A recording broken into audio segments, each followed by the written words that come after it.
Assalamualaikum warahmatullahi wabarakatuh. Waalaikumsalam warahmatullahi wabarakatuh. Hari ini kita akan melaksanakan konseling kelompok. Perkenalkan, nama saya Vito Arisdianto dari UINSA, Prodi Bimbingan dan Konseling Islam. Saya di sini sebagai pemimpin kelompok yang berfungsi sebagai pengatur berjalannya kelompok. Oke, sebaiknya sebelum kita memulai, kita berdoa bersama dulu. Berdoa sesuai keyakinan agama masing-masing. Doa mulai.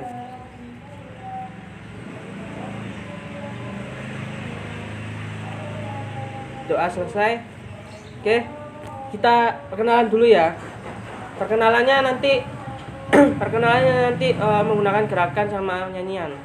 Saya kasihkan contoh gerakan, nanti kalian mencontohkan ya. Yang mempraktekkan.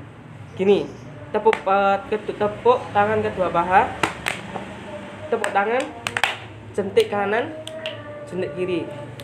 Oke, nanti pas waktu kalian jentik kanan dan kiri, kalian bilang perkenalan gitu ya.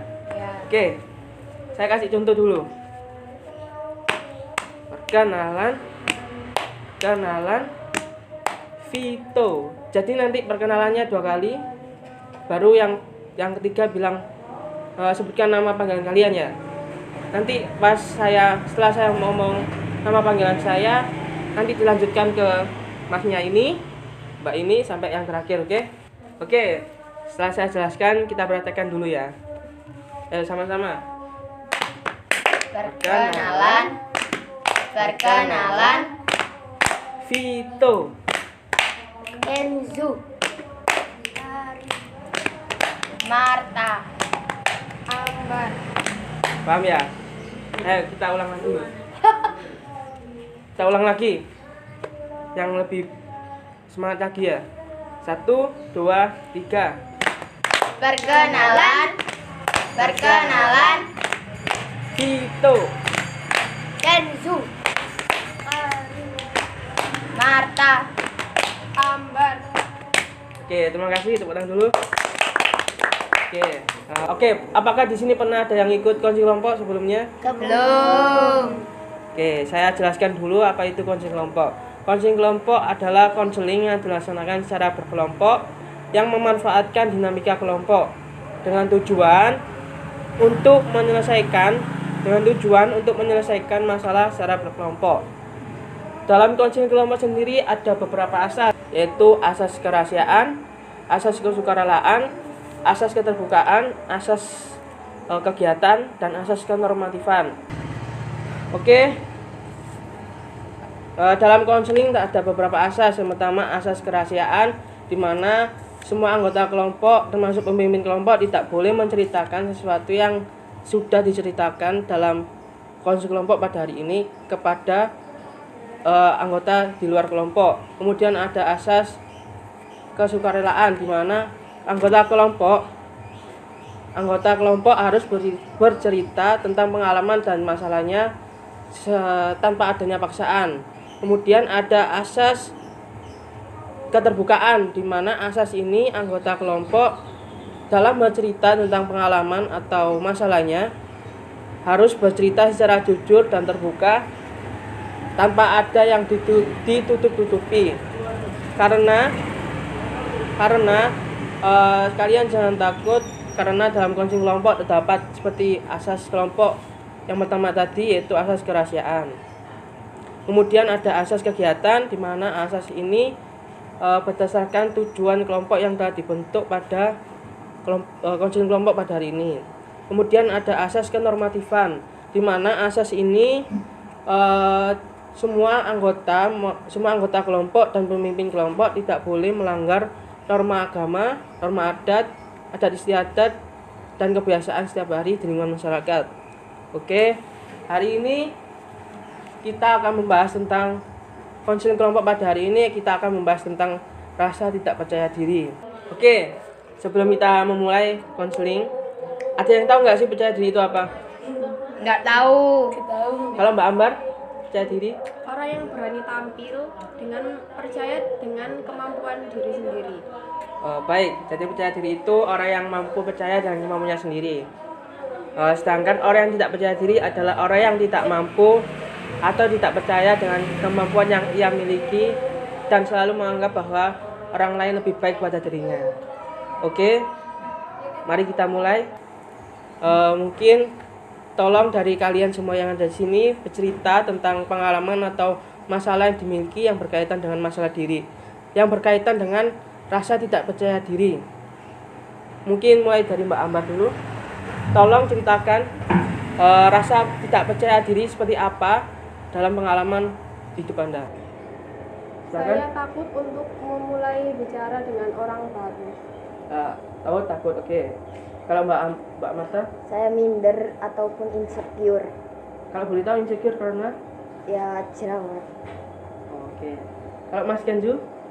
Saya takut berdiri dari kelas. Karena? Takut Takut sama orang. Takut sama teman saya. Oh, takut karena kalau disuruh maju ke depan itu takut gitu ya? Ya. Kalau Mbak Karin?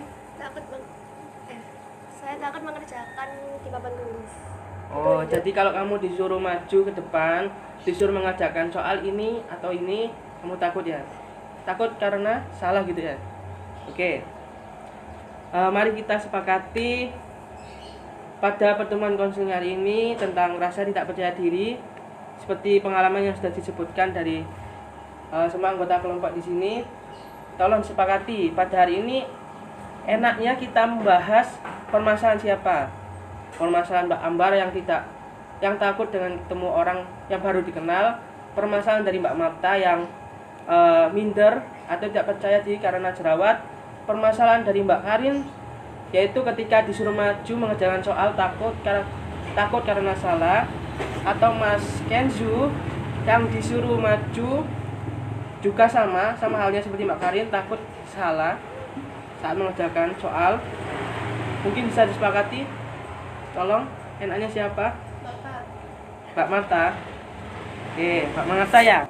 Oke, sesuai kesepakatan pada hari ini kita akan membahas permasalahan Mbak Marta yang tidak percaya diri karena jerawatnya. Tolong Mbak Marta ceritakan mungkin secara jelas atau secara umum mengenai permasalahan kamu. Saya minder ketika saya bertemu dengan orang baru karena saya mempunyai jerawat. Oh, jadi minder Ya, ketemu orang baru karena kamu takut atau minder karena jerawat ya? betul. Oke. Ini saya ada kartu. Mungkin kamu bisa memilih, kemudian jawab pertanyaan yang ada di kartu ini ya. Pertanyaan di kartu ini berkaitan dengan permasalahan tidak percaya diri. Oke. Ini sekarang ada kartu yang isinya pertanyaan. Nanti Mbak Marta pilih salah satu dari kartu ini, lalu menjawab pertanyaan yang ada dalam kartu. Kemudian setelah Mbak Marta menjawab, tolong semua anggota seperti Mbak Ambar, Mbak Karin, Mas Kenzu memberikan pendapatnya dalam mengatasi bagaimana Mbak Marta supaya tidak minder lagi dengan jerawatnya. Paham nggih? Oke. Silakan Mbak Marta. Dibaca pertanyaan yang keras. Pada situasi tersebut, apa yang membuatmu merasa tidak percaya diri? Saya tidak percaya diri ketika bertemu dengan orang baru karena saya takut mereka risih dengan kondisiku yang saat ini. Apakah kamu cuma risih ketika hanya bertemu orang baru? Enggak, Kalau bertemu dengan teman risih juga? bisa jadi. Berarti iya ya? Ya, Oke. Kemudian tolong letakkan dulu. Ambil lagi. menurutmu bagaimana pandangan atau pendapat orang lain terhadap sehingga membuatmu merasa tidak percaya diri? Nah, kamu tadi kan risih. Kok bisa kamu punya pandangan orang ini kalau ketemu aku risih, kak punya jerawat? Itu pandangan orang gimana? Misalnya aku ketemu kamu, padahal aku gak nganggap kamu, padahal aku juga gak risih, tapi kamu menganggap aku risih ketemu kamu. Kok bisa? Karena Pandanganmu tentang aku gimana? Contohnya tadi.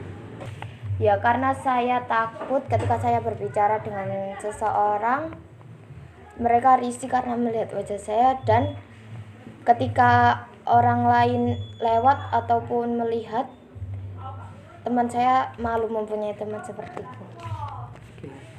Oke. Mungkin satu kedua lagi. Selesai.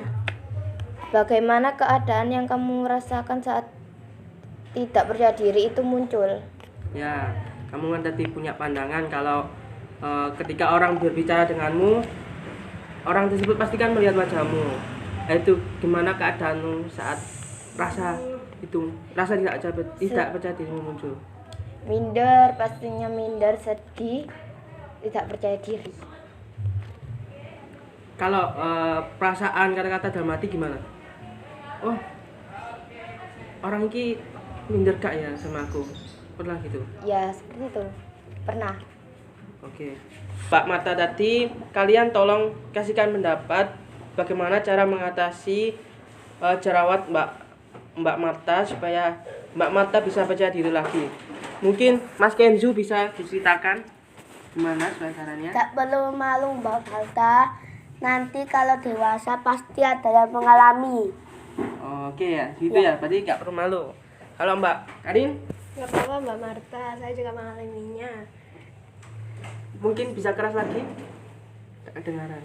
Nggak apa-apa Mbak Marta, saya juga mengalaminya, nanti juga hilang. Oke. Kalau Mbak Ambar, mungkin bisa dijelaskan cara-cara mengatasinya. Mungkin lebih mencintai diri sendiri dengan cara rajin mencuci wajah dan memilih produk yang tepat. Dan untuk masalah pertemanan, mungkin itu cuman pikiran kamu aja. Kan belum tentu temanmu itu memiliki pikiran seperti itu. Mbak Ambar sama Mbak Marta ini kan berteman toh ya? Ya, Buktinya Mbak Ambar mau berteman sama kamu. Oke. Oke, dari pendapat kalian bertiga untuk Mbak Ambar, untuk Mbak Marta maksud saya. Mungkin Mbak Marta apa yang saya simpulkan dulu, oke. Dari tiga pendapat ini saya simpulkan kalau Mbak Marta tidak perlu merasa minder karena semua orang pasti mengalami itu. Buktinya semua orang pasti bisa mengalami itu. Dan untuk cara mengatasi atau menghilangkan jerawat sendiri, seperti yang dikatakan Mbak Ambar, rajin merawat diri, mencuci muka, dan menggunakan produk-produk kecantikan yang memang tepat. Kemudian untuk rasa pikiran yang ada dalam diri Mbak Marta tidak perlu dipikirkan karena itu mungkin pemikiran dari Mbak Marta sendiri. Dari penjelasan kesimpulan saya dan tiga pendapat dari teman kamu Marta, tolong jelaskan bagaimana perasaan kamu hari ini. senang Mas. Lalu apa yang kamu dapatkan pada hari ini? Saya lebih tahu untuk merawat diri. Ya. Dan saya tidak perlu dengarkan omongan orang lain. Gimana bisa diulang? Dan Bagaimana apa yang kamu dapatkan hari ini? saya lebih tahu untuk merawat diri dan tidak perlu dengarkan omongan orang lain. Oke. Untuk Mas Kenzo, bagaimana perasaan kamu hari ini? Lega Mas, bisa cerita. Oke. Kalau Mbak Karin, bagaimana perasaanmu hari ini? Lega Mas, bisa cerita. Sama. Kemudian kalau Mbak Ambar, bagaimana perasaan setelah mengikuti konseling hari ini? Lega karena senang bisa bercerita bersama-sama. Lalu apa yang kamu dapatkan pada hari ini? Saya jadi tahu ternyata bukan hanya saya yang merasa tidak percaya diri, dan saya tidak perlu memikirkan omongan orang lain. Oke, saya simpulkan dari tiga pendapat teman kamu Marta. Saya simpulkan bahwa kamu tidak perlu bersikap tidak percaya diri lagi karena mungkin saja itu hanya pemikiranmu dan tidak perlu memikirkan pendapat orang lain lagi. Kemudian mengenai permasalahan jerawat, mungkin caranya seperti Mbak Ambar katakan tadi, kamu harus lebih rajin merawat diri dan menggunakan produk yang tepat. Oke, terima kasih. Sekian dari pertemuan hari ini. Tolong asas-asas yang saya sampaikan tadi kalian harus patuhi, seperti asas kerahasiaan, asas kesukarelaan, asas kegiatan dan sebagainya tidak boleh dilanggar. Sekian dari saya. Terima kasih. Wassalamualaikum warahmatullahi wabarakatuh. Waalaikumsalam warahmatullahi wabarakatuh.